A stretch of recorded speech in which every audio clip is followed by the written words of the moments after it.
বিবাহ বিচ্ছেদের পর, তালাকের পর 15 বছর 20 বছর পরেও যদি আবার স্বামী স্ত্রী একসাথে থাকতে চান, সুযোগ আছে যদি তালাক দেওয়ার সময় সেভাবে তালাক দেন। আমাদের দেশে সাধারণত তালাক দেওয়ার ক্ষেত্রে আমরা এক তালাক দুই তালাক না পারলে শত শত হাজার হাজার তালাক দেই। স্ত্রীকে একা না পারলে স্ত্রী 14 গোষ্ঠী সহ তালাক দেয়, আছে না নাই? এগুলা বিভ্রান্তি। যারা বিবাহ করেছেন তাদেরকে বলছি, আর যারা বিবাহ করবেন তাদেরকেও বলছি, খবরদার, দাম্পত্য জীবনে স্বামী স্ত্রীর মধ্যে যত বোঝাপড়ার গরমিল হোক, যত গন্ডগোল ফাসাদ হোক, কখনো রাগ উঠলো আর তালাক ঝেড়ে দিলেন, এই কাজটা কখনো করবেন না। আমি আমার এক উস্তাদ খুলনা দারুল উলুমের, ওনার কথা প্রায় বিভিন্ন জায়গায় বলি, হুজুরের কাছে তালাকের মাসআলা নিতে আসলে মাসআলার উত্তর দেওয়ার আগে ওনার গদির নিচে যে ব্যাট থাকতো, ওই ব্যাট দিয়ে আগে একদম পিটাই নিতে। সে কোনো অফিসার, সে কোনো ব্যবসা প্রতিষ্ঠানের মালিক এসব দেখা দেখি নাই। তালাকের মাসআলা কোনো পুরুষ লোক জানতে আসছে, এই মাসআলার উত্তর দেওয়ার আগে উনি ব্যাটটা বের করে শরীরে যত জোর আছে জোর দিয়ে 4-5টা বাড়ি আগে মারতেন, এরপরে ব্যাটটা রাখা বলতেন এবার বলো মাসআলা কি। কারণ চুন থেকে নুন খসলেই তালাক। তালাক কি মায়ের হাতের মোয়া?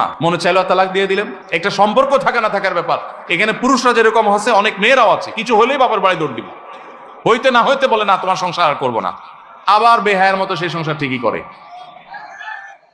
আর এই ঠিক ঠিক বলা পুরুষদের মধ্যে বহু পুরুষ আছে যে চুন থেকে নুন খসলেই বলে না তোর সাথে সংসার করবে। এই ছোট লোক কি সবাই করবেন? যুবক ভাইরা যারা আছেন, খবরদার, দাম্পত্য জীবনের প্রথম দিনগুলো, প্রথম বছরগুলো অনেক কষ্টে যায়, বনিবনা হতে চায় না। স্বামী স্ত্রীর মধ্যে নানান বিষয় কেওয়াজ লাগে, মায়ের কারণে, বোনের কারণে, ননদের কারণে, শাশুড়ির কারণে, বাইরের লোকের কারণে নানান ভুল বোঝাবুঝি তৈরি হয়।